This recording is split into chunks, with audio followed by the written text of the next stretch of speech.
everybody, I'm Jesse the Lookout, and I gotta ask, are you doing okay? Are you guys alright after that finale? Do you need a hug? Need a hug? Yeah, okay, let's hug.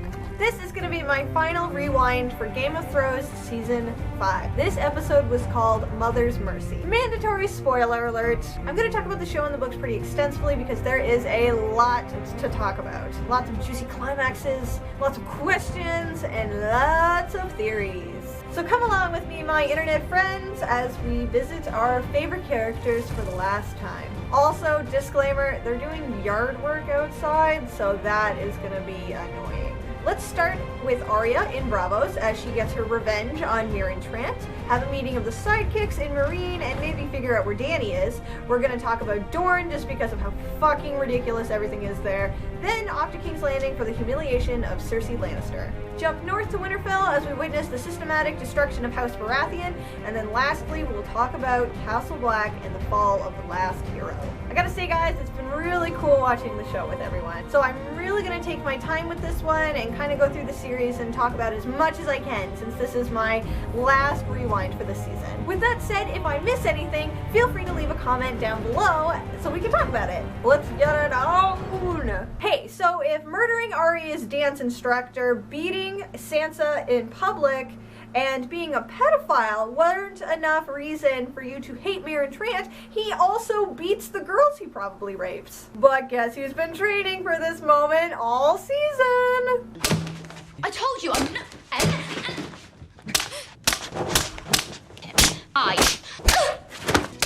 I guess I'm grateful they didn't directly sexualize Arya. She's supposed to be like 10 in the books, 11 tops. She is at most 12 years old in these episodes. Sansa is 14 when she marries Tyrion, so if you assume that it's been less than a year since then, and if you assume that Catelyn had Sansa, Bran, and Arya one right after the other, then that would mean that Arya is still underage in many countries, including mine. So, for all of his crimes, we get this extremely gruesome torture scene while Arya recites the speech that I just assume she's been practicing every night before bed. The show has a way of taking the gray out of a lot of characters and turning them into purely good or purely evil people. Tyrion is a really good example of that, but so is Arya. If Arya had just killed Meereen Trant when he stepped off the boat, then we'd kind of see her as a more dubious kind of person. But we still would have been like, yeah, okay, I mean, go for it. You're the protagonist, and we know Meereen Trant's a jerk, so, you know, we're on your side. But instead, the show has to make Meereen Trant a cartoonishly evil character, just so when he dies, we feel good about it, and, you know,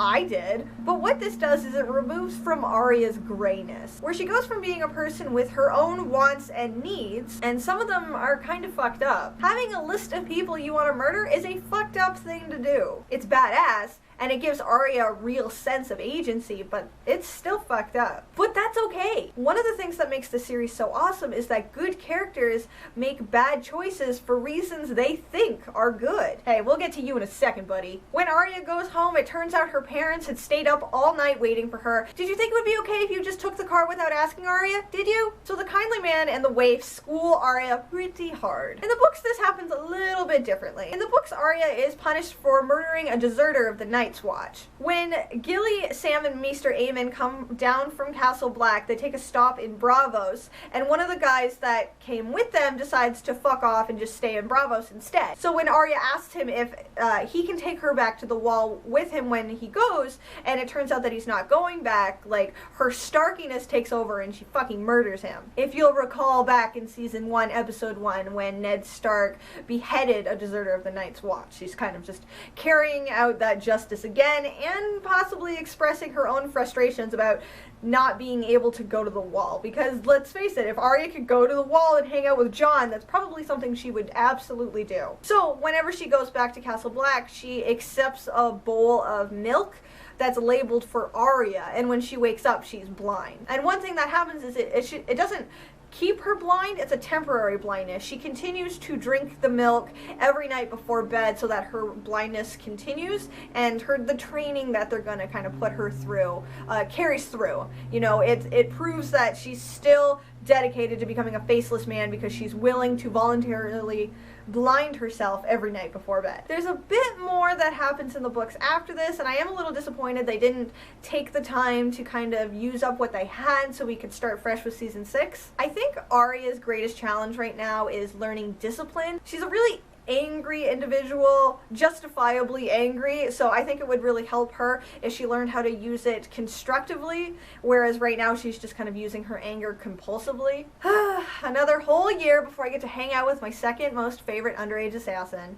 Very south and very east, Dany's fanboys are arguing about who loves her the mostest. Really, the scene is just a bunch of table settings, so we don't have to wonder what's going on in Meereen while Dany's on vacation with Drogon. Tyrion, Missandei, and Grey Worm are all going to run the city while Jorah and Daario go on a bro-y adventure together. In the books, it's Barristan who runs the city in Dany's absence. I still don't understand why they felt the need to kill Barristan so early on in the season. It's hard for me to believe that it happened for the greater story and not for shock value when I see no reason that he too couldn't also be talking about how much he loves Daenerys, and it's not like 2 advisors from Westeros are really a bad thing, especially since he could just guard Tyrion while Tyrion takes care of the city. What probably happened is they needed the Sons of the Harpy to kill someone so that Dany would be upset enough to then threaten the Wise Masters and then have to marry Hizdahr.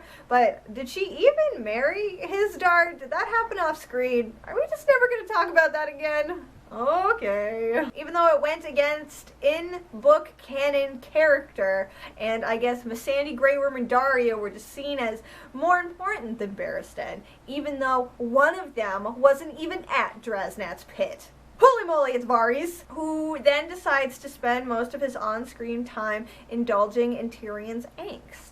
He's upset because he's always left behind and he never gets to be the hero, and instead he's left in complete control of everything.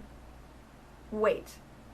What has he been complaining about this entire series again? Tyrion was pissed because his dad wouldn't give him any real power. If Tywin had given Tyrion Casterly Rock, we probably would have avoided some of the problems we are currently facing in the series right now. But now he has all of Meereen. He's bummed because it doesn't require him to wear a suit of armor. This is what happens when you cut out major character development. You end up with a spoiled, whiny baby. Tyrion's adventures in slavery are a lot less hilarious in the books. He gets to meet a girl named Penny and learns how much privilege he had as a Lannister. Even though he has like his own family drama, he gets to learn that being a dwarf in the real world sucks. It sucks a lot. Like, it wasn't easy for him to be who he was his entire life, but he had it a lot better than literally everyone else. So I know playing it being king isn't always glamorous, but I think somebody should learn how to say thank you every once in a while. Maybe stop expecting everyone to give him everything that he wants just because he has money and a superiority complex. He doesn't have any money. He's broke. Even if the Lannisters weren't actually broke in the series, Tyrion himself has no money. I mean, with that said, I am glad that we got to see Tyrion and Dany talk and challenge each other's views. That was pretty cool and maybe a little bit more fun than watching Tyrion get upset and be drunk and stupid for like an entire book. I mean, it wasn't exceptionally groundbreaking dialogue, but I'll admit it, I fangirled a little. Speaking of Daenerys, where's the queen at?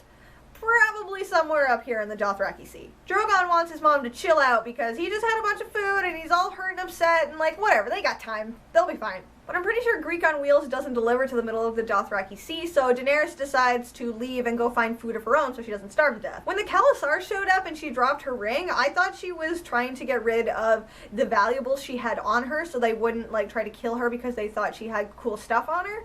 But then I watched the inside the episode clip and apparently she was leaving it as a breadcrumb, but I'm pretty sure that a single breadcrumb doesn't actually help anyone find you because it's just one. It's like, I was here, and it's like, okay, but which direction did you go in? But we'll see what happens with that next season. The Khalasar is the last thing we see in Dany's story in the books, but it comes after she has this vision quest where she looks back on her past and she re-evaluates a lot of the views she's had about ruling the city and what it takes to do that, but also what parts of herself she needs to draw strength from in order to be a better leader or a conqueror or whatever it is that she wants to do with her dragons and her house words and her own self. But I guess it's kind of hard to do vision quests that happen entirely in a character's head, at least in this series anyway. So instead we get like 45 minutes of the Dothraki just circling Daenerys while they try and burn time. And then that's it! That's all we get for the Dragon Queen this season! I was kind of hoping her last scene would be more intense. A bit of a turning point for her, maybe a smidgen of character development, you know, fucking anything for her. We don't even get the last shot of a gross-ass Daenerys against a massive Drogon, bloody and burnt as the Dothraki come over the hill. It's literally the last thing we imagine in A Dance with Dragons is Daenerys just covered in blood and soot and gross shit, and then like Drogon is there. And that image to me is just so classic high fantasy and so I thought it was very cool. I thought it was a very cool note to end on, so it was a little disappointing to not see that, I guess. Oh, damn it. Now we have to talk about Dorne. You know who cares about any of this? No one. Oh, what's that? Alaria's acting all nice after attempting to murder her? Yeah, there's no way there's poison in that lipstick. What the fuck is with this ship? It needs to fuck off. You want a good girl, but you need a bad pussy. Oh my god, that is fucking terrible. Terrible! What happened in Dorne this season? If we had just gotten a note from Ilaria at the beginning of the season that she had just straight up murdered Myrcella, we could have saved ourselves a lot of embarrassing dialogue. But like I said in my last video, I don't think it was Ilaria that sent the note to Cersei. I think it was Doran. But even still, Ilaria is just not, nobody thinks things through, I guess. Anyway, on the boat, Jaime and Myrcella have the talk. You know, the talk where you're like, okay, so, you know, birds, bees, I fucked your mom. But speaking of things mildly similar to love, Jaime has someone who wants to show affection and is proud to have him in her family, and now she's dead. Oh, wait, Westeros is where dreams go to die. So what happens to Trystane now? Is he a hostage of the Lannisters now? Is he still gonna be on the small council? Ilaria, did you miss the fucking part where Doran told you he doesn't give third chances? Why did Ilaria pretend to be nice to Jaime? Is it so that we wouldn't see the poisoned lipstick coming? Did anyone not see the poisoned lipstick coming? Okay, so I know it's really easy to hate on Dorne because it was handled so poorly, but I have a couple of questions. Why on earth would the 4 women who attempted to murder the princess be welcomed to her bon voyage party? Why would that happen? Why are these 4 bastards not in prison right now? Second question, and this is mostly for non-readers, what are these bitches' names? I'll give you a second. If you guessed Tyene and Nymeria, congratulations, you're a giant nerd. I am so sorry, Doran Martell. You were one of the best parts of this terrible attempt at a side plot. I guess in the end the Jaime Bronn team up wasn't as bad as I was expecting it to be. When Jaime and Bronn were together, it was actually fun. I gotta say though, I'm a little disappointed in how cliche and underdeveloped all of Dorne was. We didn't even get the snake in the grass speech. That could have saved a lot of bullshit. Ugh, wash my hands of this place. Let's just go to King's Landing. Cersei confesses to the one crime that she knows they can pin her for, and that is having incestuous sex with Lancel Lannister. She's gonna have a trial for the other crimes, but for right now, she's going to be punished for this one. She'll have a trial for her other crimes, but for this crime, she is going to be punished with a walk of atonement from the Sept of Baelor all the way through town to the Red Keep. In the books, it's for sleeping with a bunch of people, not just Lancel, but like the number of people matters. She's being slut-shamed because she's a woman.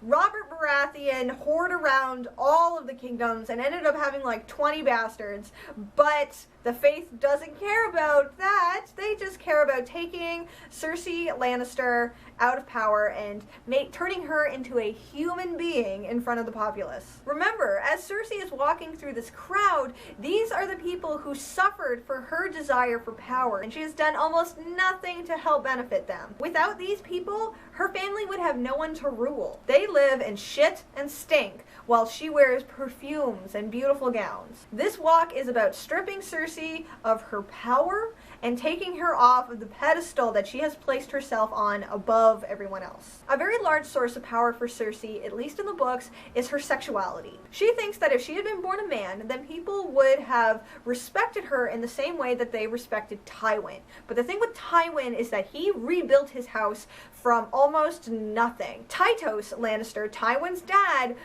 ran their house into the dirt, and it was thanks to Tywin and Tywin's brothers that everyone fears the Lannister house and respects them as they do. People don't fuck with the Lannisters, usually, and that's because of Tywin. And you sure as fuck don't get a reputation like that for picking petty fights with the Tyrells. Tywin used Cersei's Maidenhead to secure a position in Robert's new kingdom after the rebellion, and ever since then she's regarded her womanhood as a source of power, in her ability to mother her children, and how she can hold power over weaker men. But when all of this is stripped away, what's left? After her walk in the book, Cersei is diminished as a person after being humiliated and turned human before her subjects.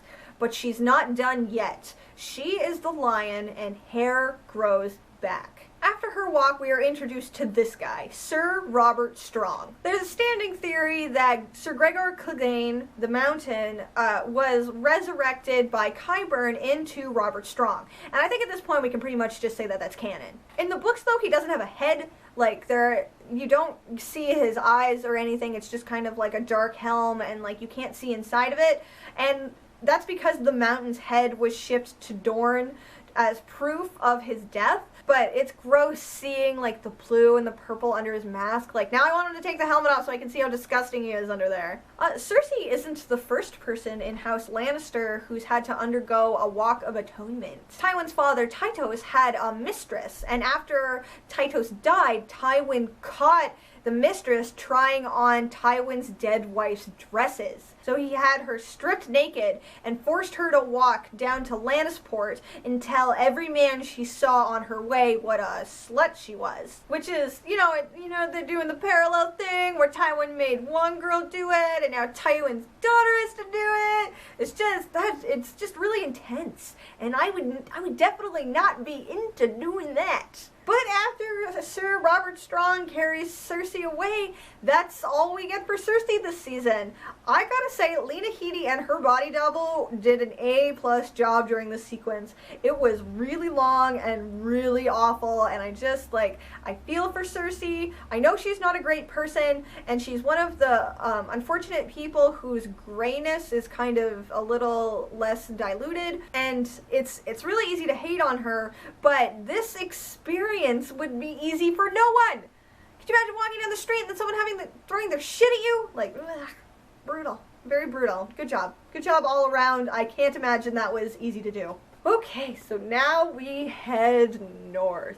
Over the course of this season, we can see the steady decline of Stannis, no longer the Manus Baratheon. He goes from being the only legitimate heir of Robert's legacy into nothing.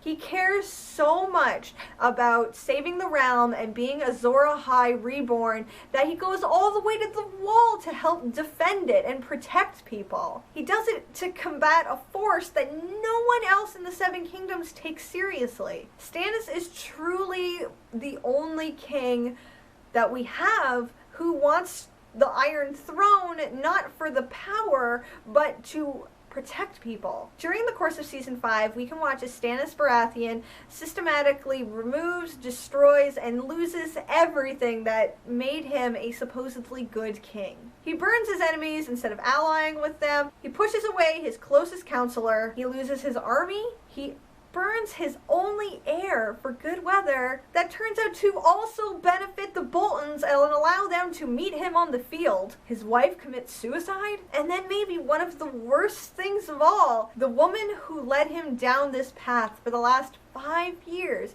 abandons him on the day she claimed he would have victory. Even Melly Sparks has lost faith in Stannis' cause. So, as his final act of King of Nothing, he marches the few men left loyal to him to their deaths. And I can see the poetry in it. I can see Stannis' suffering and his struggle, and then it turns out to be for nothing, and that's a huge bummer. Except one of the things is that Stannis is supposedly a very good tactician. I'm going to link you to a Reddit thread that breaks it down pretty well about how disappointing this is for fans of Stannis the Manus. Yeah, he was outnumbered, but even a mediocre tactician knows to send out scouts and to not abandon their defensive position in the woods. Maybe it would have been really smart for him to put them in some kind of formation instead of a blobby mess. I feel like this season, Dan and David looked at Stannis, realized he wasn't going to be a major player in the Battle of Ice and Fire, and then spent the whole season turning him into someone the audience wouldn't like,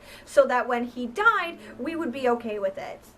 Well, I'm not okay with it. I feel like I spent 5 years getting to know Team Dragonstone for almost nothing. No real change came from Stannis' venture. A lot of people died, and we got a couple of pretty cool battles out of it. Battle for Blackwater was a very cool battle. This was not a cool battle. Stannis was the only king who gave a shit about the realm, and he's fucking dead now. I wonder if they're gonna pick those bodies up, or burn them. Or maybe don't burn them. At least that way, when winter shows up, Stannis could be king of a dead army! Rub it in there. Yeah, eat it. Eat shit, Stannis. That's pretty much it for Stannis. I guess we'll talk about Winterfell and the things that led up to Stannis' battle on that side of the wall. Another plot for season 5 that goes out the fucking window was Sansa and the candle in the tower. I mean, Brian turns away just seconds before it's lit. That's just kind of lame, guys. Really lame. Super glad that they brought up the potential for the Northern Conspiracy plot just to do nothing with it in the finale. Being teased like that isn't awesome. It's upsetting. During the battle, Sansa and Theon wrap up what's left of the Jane Poole plot by murdering Miranda and then jumping over the walls of Winterfell. If you're wondering why they would jump over the wall after watching Miranda clearly die on impact, I'd like to just point out that it's been snowing at Winterfell for probably weeks, so there's probably between 6 to 10 feet of snow, cushy snow below them to catch them, which is more than enough snow to break a fall like that. Trust me, I'm Canadian. If I'm going to die, let it happen while there's still some of me left.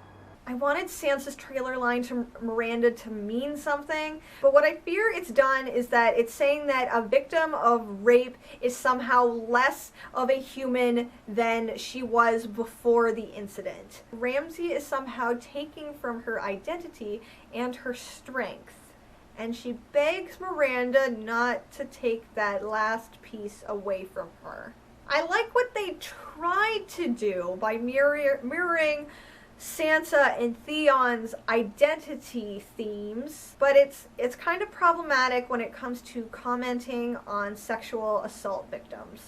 I'm not going to get too into it because I want to keep talking about this from kind of a fun perspective. I know I'm being really harsh on this episode, but I did have fun this episode. I was really impressed with a lot of things. I feel like it's not my place to comment on how sexual assault victims feel about their experience, but some of the comments that I got in response to Sansa Stark's wedding scenes, the idea that Sansa would be less of a person because of her assault is misleading, and it's just not awesome to say that about victims of abuse. And so whenever Sansa is talking about, having some part of her left, that just makes me not feel great about this plot. And I'm just going to move on from it. I'm just going to move on from that idea right now before I dig myself a hole I can't get out of. Last season, Sansa teased us with her newfound agency, but this season she continued to be the pawn of other people's ambitions. Wouldn't it have been nice for Sansa to get her own plot instead of having to steal someone else's? I think what makes it extra irritating is that Peter Baelish told Sansa to avenge her family while she was at Winterfell, and then that went nowhere. Absolutely nowhere. I have no idea what's going to happen to them next season because as of this jump, we are caught up with everything that's been published for Theon and Jane Poole's story. I saw some theories floating around that Sansa and Theon were going to take up the LSH plot maybe in the Riverlands, but we'll have to see how that goes. At least Brienne gets to do something mildly satisfying, at least from her perspective. She gets to murdered and injured and dying Stannis, ensuring that the House of Baratheon line is extinguished forever. Great. So before I talk about what happened on the wall, I just want to mention how good Melisandre and Davos played this scene. They were both so good. I mean, as far as Melisandre's concerned, this This is a broken woman. This is a woman who put all of her faith into her god, and for what? For what? Did she read it wrong? Did her god fail her? She burned a child for absolutely nothing. Oh my god, this face, no, Gemma, stop it, my heart! The scene we get between Sam and Jon where Sam wants to go to Old Town was kind of bullshit to me. Instead of riding the wave from being a total badass and rescuing Gilly, Sam decides to continue being a coward, break his oaths, and then get the fuck out of there. I'm pretty sure the Citadel just send people maesters wherever they're needed. I'm pretty sure they just have to write the Citadel to get a new maester, unless they're on back order or something. I mean, Sam doesn't have to go to Old Town to become a maester so that the Wall has one. It's just a really appropriate career move for Sam. And this happens in the books, but it's at Jon's suggestion. Sam goes with Gilly and Maester Aemon, who dies on the boat in the throes of dementia. Admittedly, I'm pretty okay with not having to watch Maester Aemon become a burden and then succumb to his dementia. I was just really surprised that they would get Sam to be the one to suggest that he go to Old Town, especially after we got that kind of dangerous line from Alliser Thorne at Maester Aemon's funeral pyre. I mean, after that line, Sam has to know that there's some stuff going down with Alliser and some of the other Watchmen. So it just surprises me that Sam would continue to be a coward and just leave instead of sticking next to his best friend, especially when it results in him breaking his vows. I mean, like, I know they both broke their vows for chicks, but I mean, like, that's the one vow that is almost implied that it's gonna be broken. I mean, Sam pretty much says, like, well, everybody here's gonna die, so, like, I'm gonna live and just fuck off. And that's it, that's the end of the episode. No more Game of Thrones. See you next year! Where the fuck was Ghost during all of this? We just saw him like 2 episodes ago. In the books, when Jon is dying, with his final breath, he whispers Ghost's name. Just as Robb had whispered Grey Wind's name as he was dying. It's kind of implied that all of the Stark children are wargs, which means that Robb might have warged into Grey Wind after he died and then was killed 2 times. If you have a question about Jon's survival, don't. He's dead. Dead as a doornail. Super, super dead. But will he be dead forever? For all my non-book readers, I would like to bring your attention to Melisandre. Melisandre is a red priestess. You know who else worships the red god and used his magic for their own? This guy. Thoros of Myr. Do you know what Thoros did with his ability? Resurrected this guy, Beric Dondarrion. Not once, but 6 times. Now, I am not saying that we know for sure what's going to happen next season, but they did make a point of sending Melly back to the Wall. They've also had some weird shots and some weird scenes with her and Jon talking to each other and eyeing each other up and that awkwardness. I mean, I've got my fingers and my toes crossed. I don't think it's going to be as simple as Melisandre resurrecting Jon and then him just living and going on in his life as normal. Resurrection in Planetos comes at a cost. Beric would lose part of his soul every time he came back. And there was another character who is not included in the show who was also resurrected, and she was reduced to an entity made of rage and vengeance and hatred. They're not the same people they were before they died, especially now that Jon has been released from his vows. Even if he's resurrected, he fucking died. And would you return to the same organization who murdered you? I don't think so. Jon has killed the boy, and now the man will be born. What I think is going to happen is that somehow Jon is going to be elected as the Night King.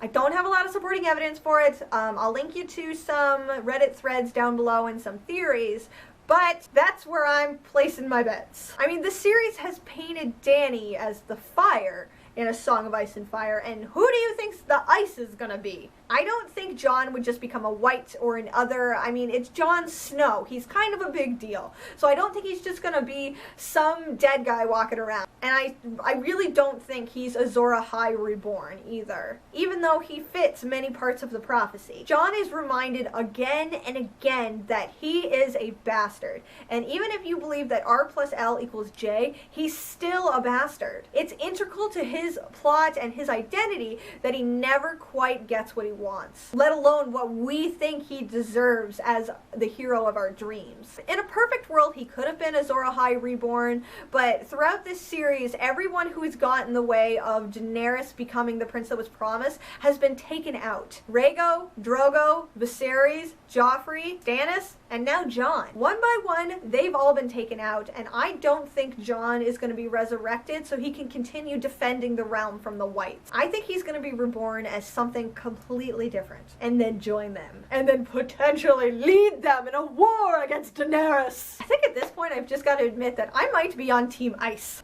I even dressed up in my blues today. I mean, Daenerys dragons are cool and all, but there is so little in Westeros that's worth saving. Which is pretty rude and dismissive of me, since the majority of the people who are affected by war are the small folk and the poor, and it's really not their fault that the people who lead their country are a bunch of assholes. But I think Westeros is in need of a serious humbling. The world needs to relearn what it feels like to be brought to their knees. How important it is that we all work together. Because when we don't work to make the world a better place for everyone, we forget who our true enemies are. Cold, darkness, hatred, fear, and death. The demons inside ourselves. We all have the potential to become Whites, unless we work together to prevent it. So for now, I'm on Team Ice. Jon Snow for Night's King, Bran Stark for the Great Other, Sansa Stark as Queen of the North, Arya Stark as the Sword in the Darkness, Rickon Stark as their pet, I guess. Go Team Ice! And that's the whole season. Now we'll have to wait a whole 10 months to see what happens with Jon and Melisandre. But hey, maybe the Winds of Winter will come out before then. Yeah, right. I'll believe it when I see it. No pirates or Bran at all this season, which I was a little disappointed about. I was hoping we would get a little bit of Bran and see how his internship under the tree is doing. You know, watching him become kind of the mega warg. But instead we needed Daenerys to be surrounded by blood riders for 2 hours, and then we needed to watch Jon die for like 20 minutes, and then the fade to black, so you could see your own horrified face on the screen. Oh, and then of course all the Dorne scenes were absolutely necessary. Oh, no Marjorie, Loras, or Olenna for like the last 3 episodes. No update on the Sons of the Harpy. I guess they all kind of just fucked off after Draznet's pit. No Riverlands, like at all. In like 2 seasons, we haven't seen anything about Walder Frey. Whenever Arya and Sandor were at the farmer's place for like 1 episode, we learned very briefly that being under Walder Frey and Roose Bolton as a peasant is terrible, that everything's just in chaos and they have no control over anything. But that's the last thing we've ever heard from them. But it's fine, it's not like the audience is starved for a win or anything. No Littlefinger. I wonder what his new plans are now that Sansa in the north and then relying on Stannis to smash the Bolton army have failed. I think that's almost everyone. If I missed anyone, please feel free to comment down below and let me know what your theories are for season 6.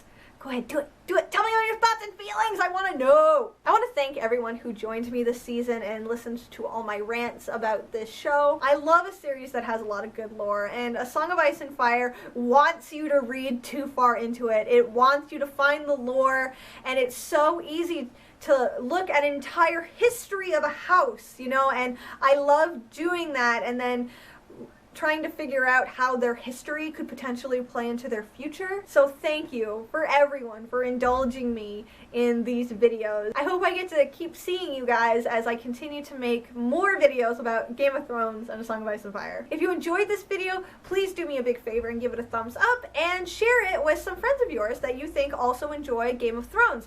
The more people we share this with, then the more our little community can grow. I would like to apologize to those who are watching these one at a time as they come out. This one's a little bit late because family things kind of got in the way, and also Jurassic World.